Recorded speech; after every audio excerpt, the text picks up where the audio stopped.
സർക്യൂട്ടിൻ്റെ resonance കണ്ടീഷനിലുള്ള problems ആണ് ചോദിച്ചിട്ടുള്ളത്. അപ്പോൾ ആദ്യം തന്നെ തന്ന വാല്യൂസ് എടുത്ത് എഴുതുക.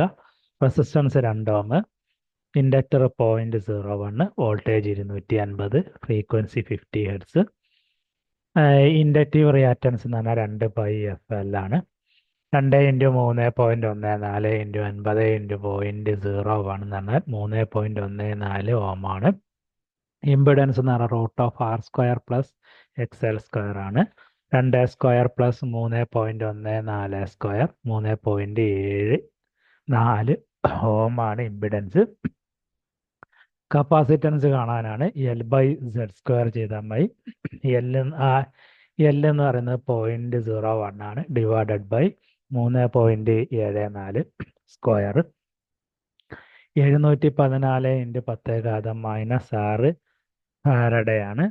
Current through branch IRL.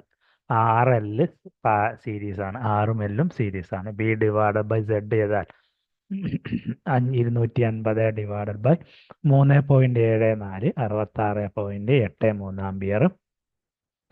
tan phi കാണാൻ വേണ്ടിയിട്ട് XL divided by R 3.14 divided by 2 1.57. Angle കാണാൻ tan ഇൻവേഴ്സ് 1.57 57.5 ഡിഗ്രിയാണ്. അപ്പോൾ RL branch applied voltage, lag the applied voltage 57.5 ഡിഗ്രിയാണ്. കറണ്ട് ത്രൂ കപ്പാസിറ്റർ, ആ RL സർക്യൂട്ടിന് പാരലായിട്ട് കിടക്കുന്ന കപ്പാസിറ്ററിലൂടെ പോകുന്ന കറണ്ട് എന്ന് പറയുന്നത് വോൾട്ടേജ് ഡിവൈഡഡ് ബൈ, അവിടെ ഇമ്പിഡൻസ് ഇല്ല കാരണം R ഇല്ല, കപ്പാസിറ്റർ മാത്രമേ ഉള്ളൂ. 1/2πfc ആണ്. അപ്പോൾ 1/2πfc മുകളിലോട്ട് പോയാൽ 2πfc × 250. 250 × 2 × 50 × 714 × 10⁻⁻6 56.1 ആംപിയർ ആണ് അവിടെ കറണ്ട്.